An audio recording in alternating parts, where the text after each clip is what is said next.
Israeli Prime Minister Benjamin Netanyahu has visited Britain and sat down for talks with British Prime Minister Theresa May. The visit came at a time when Tel Aviv seems increasingly isolated over its escalating settlement expansion on occupied Palestinian land. In an apparent bid to divert international attention from Israel's violations, Netanyahu raised Iran's latest ballistic missile test, carried out as part of its defense program. During talks with May, Netanyahu claimed that Iran's missiles pose a threat to Europe. He praised the new U.S. administration's sanctions on Iran following the recent missile test. Israel, which has been critical of the international deal on Iran's nuclear program, is now pushing its other allies for more pressure on Iran and wants them to impose unilateral sanctions on the country. But the UK Premier's words were not exactly what Netanyahu would like to hear. Following the meeting, Theresa May said in the House of Commons that she supports the Iran's nuclear deal, making no mention of further sanctions. And when it comes to the actual policies that Netanyahu demands, and let's be clear that their demands, he doesn't ask, he comes to these leaders and says, this is what we want from you, and you need to give us this.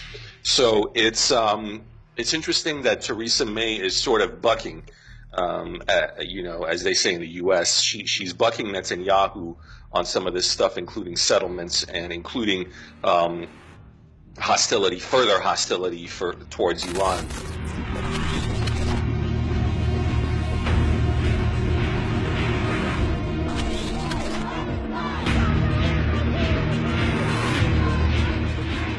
Pro-Palestinian activists staged a protest outside No. 10 Downing Street to decry the visit of the Israeli Prime Minister to the United Kingdom.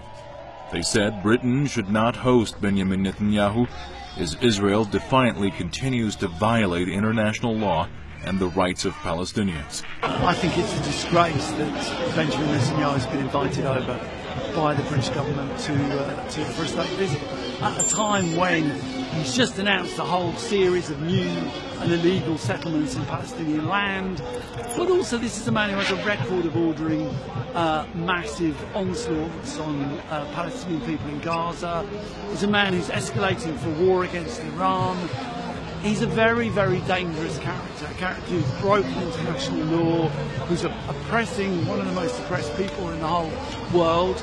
Really not the kind of person that Britain should be rushing to invite over and to roll out the red carpet for. Britain was one of the permanent members of the UN Security Council which backed a resolution in December condemning Israel's settlements as a flagrant violation of international law.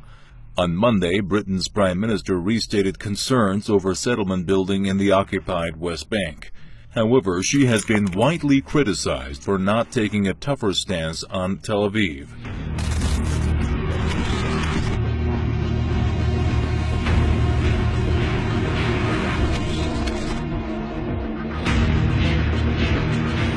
Israel has escalated its settlement expansion since new U.S. President Donald Trump took office. Around 6,000 new settler units in the occupied West Bank and East Jerusalem al-Quds have been planned since Barack Obama left office. In another breach of international law, Israel's Knesset passed a law on Monday retroactively legalizing several thousand units built on private Palestinian land. This is while the international community views all Israeli settlements as illegal. The issue of settlements is one of numerous cases of Israeli defiance.